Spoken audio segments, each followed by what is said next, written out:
Maganda ba ni Mami Vice? Maganda. Mami Vice? Maganda ba si Nene? Maganda. Oo naman. Tingin kayo sa kabila.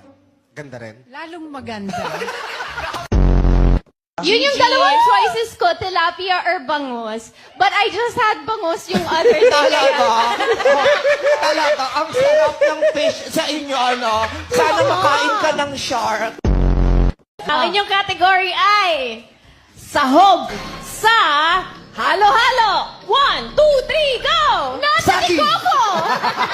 Nyete di ko. Ganda to. Lugar sa Pilipinas. 1, 2, 3, go! Makati!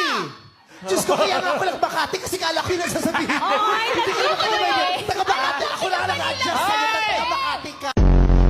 Kasi hindi naman laging andakot, pwede din Pag ano, ganon. pwede rin naman Pwedeng ganon. ganyan. Parang, saan ko narinig before dakot na apoy? Di ba may ganun ba? Dakot na apoy? Tama ba? Dakot na apoy? Sige, dakotin mo yung Hindi nga, apoy. hindi ka mapasok. Tingnan ko kung di ka nakabenda bukas pagpasok dito. Dakot na apoy?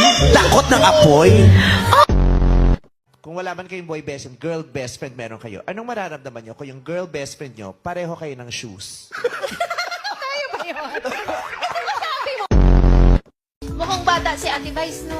Opo, ang cute po ng ipit na Ate Vice. Oh, maraming salamat. You're so cute. Talaga, no? Like, di ba, she's so cute. Parang maliit na shih tzu. Cute yun. Ay, grabe! Ginawa ka aso, pre! Ginawa ka aso!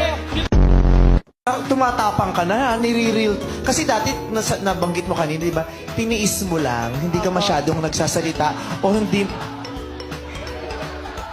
Kukunin lang. Hindi pa baka... Tatadyakan ko tong batang to. Ayan naman! Kaya, Sisterette, eto na. Pumangit ka na. Di pumangit! Ano pumangit ka?